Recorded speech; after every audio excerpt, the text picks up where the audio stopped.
Bem-vindo ao Cantinho Teológico. Meu nome é Gustavo Luiz. Vou falar neste vídeo sobre o batismo no Espírito Santo. Naturalmente que eu não tenho a pretensão de esgotar o assunto, tampouco tentar dirimir todas as dúvidas e responder às perguntas sobre todas elas que são feitas tanto a mim, através do Cantinho Teológico, quanto mais de cunho pessoal, quando as pessoas se dirigem a mim, estas as quais se relacionam comigo. Nós estamos agora adentrando numa das questões mais discutidas dentro do ministério do Espírito. Na teologia pentecostal, o batismo no Espírito Santo é uma segunda bênção, distinta do que eles chamam de primeira, que é a salvação.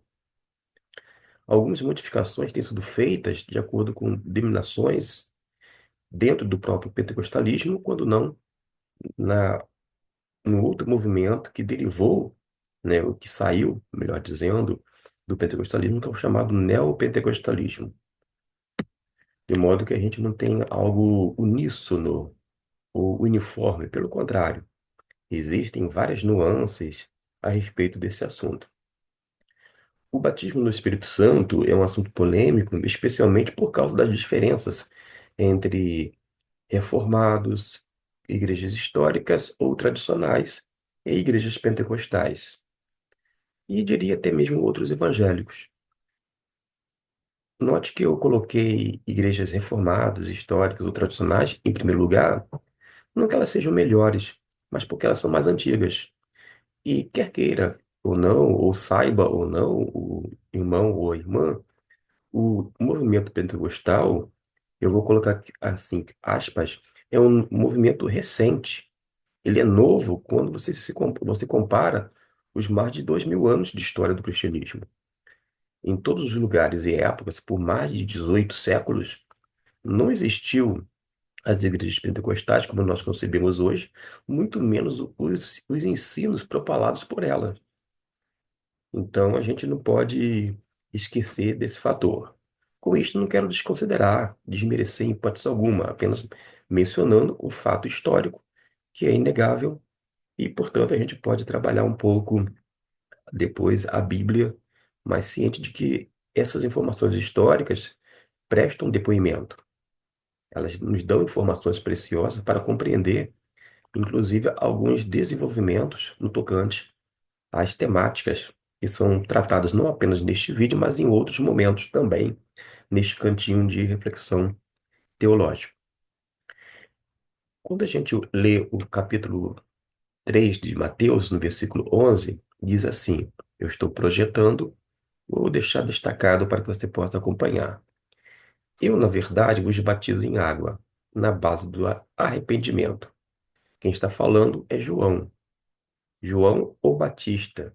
No grego, tem duas formas de traduzir, de acordo com os textos. E são quatro textos que fazem alusão a esse batismo.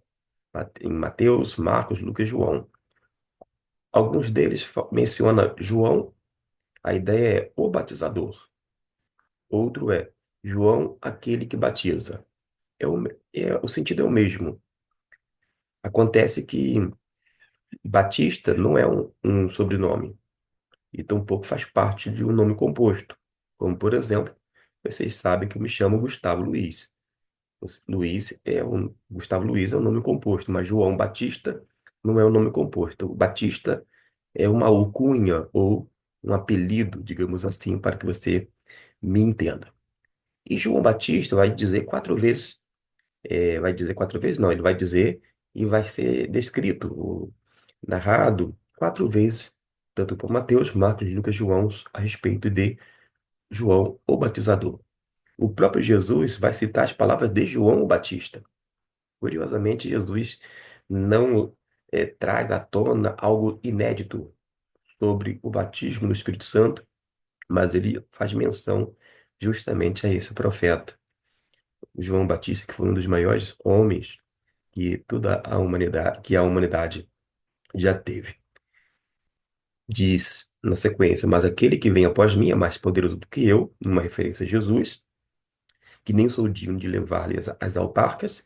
Ele numa referência a Cristo Jesus, vos batizará no Espírito Santo e em fogo. Uma informação importante é que, com o passar do tempo, inclusive em algumas teologias pentecostais, não todas, não na maioria, mas em algumas poucas, ultimamente tem é, vindo aquela ideia de que há um batismo no Espírito Santo e um batismo pelo Espírito Santo, como se o Espírito Santo fosse o batizador. Todavia, todos os 7 versículos que mencionam o batismo no Espírito, sempre a ideia é de que quem é que batiza no Espírito? O próprio Cristo Jesus.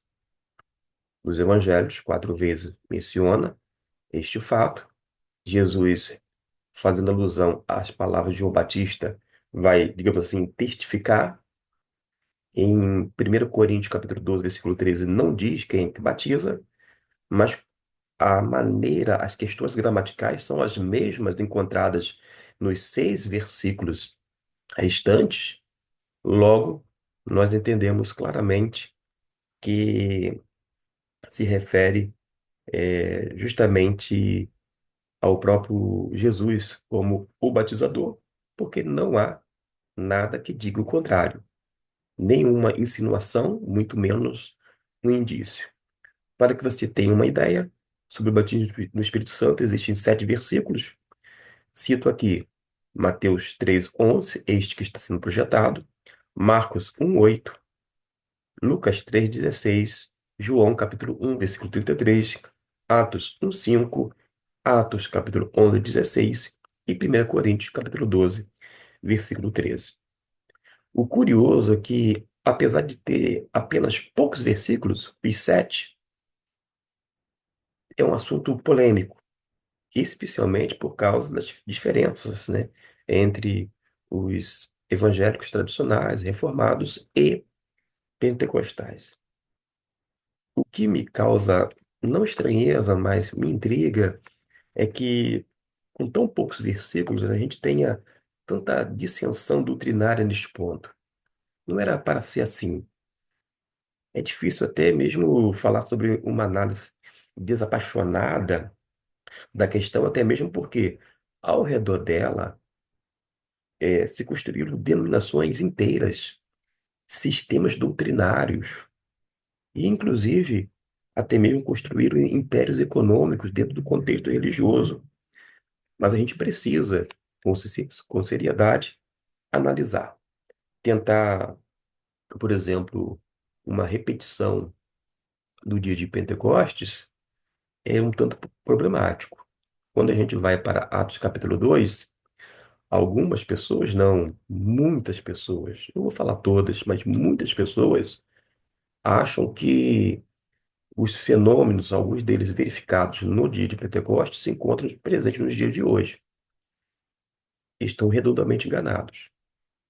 O que a gente vê em Atos capítulo 2, eu vou tô só passando aqui os versículos, vou colocar até o versículo 13. O que a gente vê aqui, primeiro, é um cumprimento da profecia. Quando a profecia se cumpre, ela não volta a cumprir-se novamente. Houve uma promessa da parte de Deus, do derramamento do Espírito Santo. Quando se cumpre, acabou. Quando eu falar acabou, você me entendeu. Se cumpriu. Não tem como se repetir. Quando a gente fala que o evento histórico não se repete, é isso mesmo, porque todo e qualquer evento histórico é irrepetível. Você não tem como repetir, por exemplo, a experiência dos cristãos, porque eles conviveram com Jesus. A pergunta que eu faço: você conviveu fisicamente como eles viveram e conviveram com Jesus? Você pode alegar, eu convivo pela fé. Não é isso que eu estou perguntando. Eles viveram debaixo da antiga aliança. Por quê? A nova aliança foi estabelecida com o derramamento de sangue, com Cristo Jesus. Não é verdade? Eles viveram essa fase de transição do antigo para o Novo Testamento, ou seja, da antiga aliança para a nova aliança. E nós não vivenciamos. Todos os aqueles que foram batizados no Espírito Santo no dia de Pentecostes, ali eram judeus, judeus provenientes de outras nacionalidades, porque nasceram nessas regiões, nas nações ali representadas, conforme nós temos na listagem feita por Lucas, mas ainda assim eles eram judeus. Observe que o primeiro grupo aqui alcançado pelo Evangelho de Deus, que mostra a universalidade do Evangelho, porque o Evangelho não foi pregado na língua sagrada dos judeus, que é o hebraico, porque o aramaico era falado, mas o hebraico era tido como uma língua sagrada. Mas o Evangelho foi propalado porque eles ouviram falar das grandezas de Deus naqueles idiomas, nas línguas estrangeiras, representadas ali pelas nacionalidades. Ademais, nós temos neste texto fenômenos visíveis e audíveis. Eles viram, aqueles discípulos viram línguas repartidas como de fogo, pousando sobre cada um deles. Mas não era fogo, era algo semelhante. Se fosse fogo, ia queimar o cabelo, por exemplo, dos apóstolos. E se algumas das irmãs estivessem usando o véu, queimaria o véu. Mas não era fogo, era algo semelhante, como o fogo. Ocorreu o fenômeno audível, um barulho muito forte, como de um vento impetuoso. Não foi uma ventania que varreu aquela casa, aquele local onde eles se encontravam. Alguns chegam a dizer que era um lugar chamado cenáculo. Que seja, ou que não seja, o importante para nós aqui diz que estava na casa e ouviu-se um barulho como de um vento impetuoso. É justamente esse barulho, esse ruído tão forte que vai chamar a atenção da multidão que estava ali por ocasião da festividade de Pentecostes. E outra coisa, as línguas faladas no dia de Pentecostes foram concedidas pelo Espírito Santo. E o Espírito Santo não concedeu que eles falassem em várias línguas, em diferentes línguas étnicas. Nós temos, por exemplo, aqui, que cada um os ouvia falar na sua própria língua, na sua própria língua. Que diz aqui no versículo no grego, ó, te e dia dialecto. Te e dia dialecto. Ouviram seus próprios dialetos. Mas há uma outra expressão para para glossa, que é esta aqui, ó. Aqui novamente, ó, te e dia dialecto.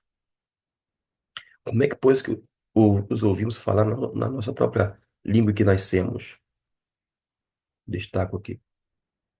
Essa língua, a própria língua, é te e dia dialecto. Ou seja, e temos a informação que falavam em línguas, falaram em outras línguas aqui, ó, glossais. Ó, deixa eu colocar aqui mais uma vez. Glossais, quadro da acentuação. E aqui, aqui está no plural, glossais, vem de glossa, que significa literalmente linguagem, idioma, língua nesse sentido, articulada. É desta maneira que é empregada aqui em Atos capítulo 2.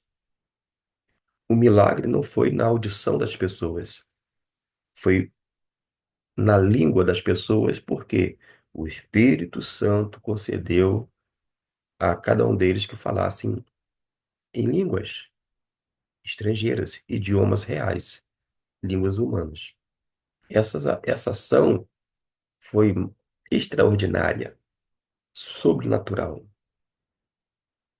de modo que as pessoas que alegam que podem repetir ou reproduzir este fenômeno, ou estes fenômenos, melhor dizendo, eles não consideram isto. Os sinais, basicamente, não se repetem nos dias atuais, e nem tampouco nos momentos seguintes da história do cristianismo, com todos esses esses fenômenos juntos. Primeiro, como eu disse, a gente não tem o pano de fundo, que é o cenário, somente judeus passando da antiga aliança para a nova aliança. Eles viveram uma transição. O próprio João, evangelista, vai dizer, no capítulo 7, versículo 39, que o Espírito Santo ainda não tinha sido dado, e porque Jesus não havia sido glorificado. A glorificação compreende tanto a ressurreição e a ascensão de Jesus, isto é, a subida de Jesus aos céus. Mas alguém vai dizer assim, não é porque lá em João, e eu conheço muito bem o texto, assim como você, e projeto para aqueles que não têm conhecimento, lá em João capítulo 20, tem um versículo muito interessante. Interessante que é entendido de forma muitas vezes equivocada. Mas eu quero apenas que você eh, preste atenção em uma coisa. O próprio João, o autor deste evangelho, vai dizer que o Espírito Santo ainda não tinha sido dado. Está aqui, ó. Deixa eu colocar aqui para você. Vou botar o texto anterior, capítulo 7, versículo 39, para mostrar que o autor ele não está se contradizendo. Ele não disse uma coisa, depois ele disse uma outra coisa. Pelo contrário, 7:39. Deixa eu ver se coloquei o versículo correto. Não, 7:39. Agora sim. O que acontece? Ele diz assim: quem crê em mim, Jesus dizendo, como diz a Escritura, do seu interior correrão rios de água viva. Ora, isto ele disse a respeito do Espírito que haviam de receber os que nele crescem, pois o Espírito ainda não fora dado. Por quê? Jesus ainda não tinha sido glorificado. Aí, quando a gente vai para João capítulo 20, no versículo 21, não há uma contradição da parte do próprio João, que continua escrevendo na ocasião, né? Esta epístola, porque Jesus aparece para os discípulos e, pela segunda vez, diz o texto, e chegou dizendo: Pai seja convosco. Assim como o Pai me enviou, também eu vos envio a vós. E havendo dito isto, assoprou sobre eles e disse-lhes: Recebei o Espírito Santo. Algumas pessoas, quando não muitas pessoas, acham que Jesus soprou e eles receberam o Espírito Santo ali. De forma cabal, nós temos a informação em Atos de que lá que eles receberam o Espírito Santo. Foi lá que eles foram imersos no Espírito. Pedro vai corroborar no capítulo 11 de Atos, dizendo que eles não poderiam deixar de batizar os gentios porque eles receberam o mesmo dom que eles, como no princípio, numa alusão ao dia de Pentecostes. Foi lá que ocorreu o derramamento do Espírito Santo, porque houve cumprimento da promessa. Foi no dia de Pentecostes que eles receberam a dádiva ou o presente do Espírito Santo. Não foi aqui. Existem algumas interpretações possíveis. Ah, aqui foi o antegozo dado por Jesus do Espírito que eles experimentaram. O que a gente trabalha dentro da questão gramatical grega, desse texto, por exemplo, que nós temos aqui ao lado, vou deixar aqui destacado para você ter uma ideia, é que as palavras de Jesus soam mais como um alerta. Está chamando a atenção, alertando, dizendo, olha, em outras palavras, assim, olha, vocês têm que prestar atenção. Ele já tinha informação que eles deveriam permanecer, inclusive, em Jerusalém, para que do alto eles fossem revestidos do poder. E chama atenção não para este fato aqui. Agora, o que é fato, interpretações à parte, a gente não precisa discutir e ficar aqui debatendo, perdendo tempo, é que um dos apóstolos, conforme o versículo 24, não estava presente. Tomé, que era um dos 12. Vou vou deixar aqui, ó. Ora, Tomé, um dos 12, chamado Dídimo, não estava com eles quando Jesus veio. Aquelas pessoas que alegam que não, para mim o texto é claro, Jesus, eles receberam ali o Espírito Santo. A pergunta que não quer calar, por que não diz que um dos apóstolos não tinha o Espírito Santo, ou não recebeu o Espírito Santo, porque ele não estava presente naquela cena, naquele evento com Jesus? Percebeu? Às vezes a incoerência, as pessoas vão um tanto afoitas, querendo justificar um sistema doutrinário, um posicionamento, etc e tal, e desconsidera isto. A gente não pode fazer vista grossa. A gente precisa ler estes textos e começar a ver o que de fato a Bíblia diz. E de uma forma muito tranquila a gente caminha numa boa com isso aqui. Como eu já disse em outros vídeos anteriores, né, aqui todos ficaram cheios do Espírito Santo, falaram noutras línguas ou diversas línguas. Repito que o milagre não foi na audição, então, mas as línguas humanas reais foram ação sobrenatural. E quem alega que as línguas humanas ou estrangeiras seriam uma forma de banalização, que Deus não faria daquela maneira, e esquece de um detalhe. Qual é o detalhe? Dentro do texto, alguns estudiosos acertadamente chegaram à conclusão que aqui acontece o chamado reverso de Babel. Lembra do texto lá em Gênesis, que havia uma só linguagem e houve aquela pretensão humana, e Deus desfez isto. Como é que Deus fez? De uma só linguagem, ele fez com que as pessoas ali representadas naquela multidão fossem, digamos assim, divididas por grupos linguísticos. As línguas, como nós entendemos, línguas reais, humanas, têm origem em Deus. Tudo tem origem em Deus. E aqui é o reverso. Lá tinha uma só linguagem e ele fez várias línguas, línguas e dialetos, eu acrescentaria. Aqui, com várias línguas, ele tem uma só mensagem, porque na medida que foram faladas línguas estrangeiras e as pessoas da multidão que nasceram nesses locais, cujas línguas eram faladas, eles ouviram falar das grandezas de Deus. Daí a expressão que é o reverso de Babel. Ouvimos-los em nossas línguas falar das grandezas de Deus.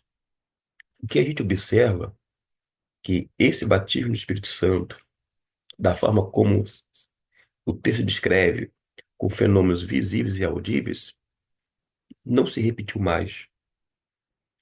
Mas a partir do Pentecostes, da profecia já cumprida, nós temos desdobramentos em Samaria, com a família de Cornélio, e com os 12 em Atos 19, são desdobramentos. Mas a partir de Pentecostes, os efeitos deste Pentecostes são destinados a todos os homens e mulheres. Como assim? Porque, quer saibam ou não, de maneira consciente ou não, biblicamente falando, todos nós cristãos que nascemos da água e do Espírito, fomos imersos no ato de conversão. E isso inclui todas as pessoas, porque todos são um em Cristo Jesus. Reformados, cristãos chamados históricos ou tradicionais, pentecostais, neopentecostais, todos são um em Cristo Jesus. Porque esse batismo efetuado por Jesus não é sectário, mas é um batismo, vou dizer, agregador.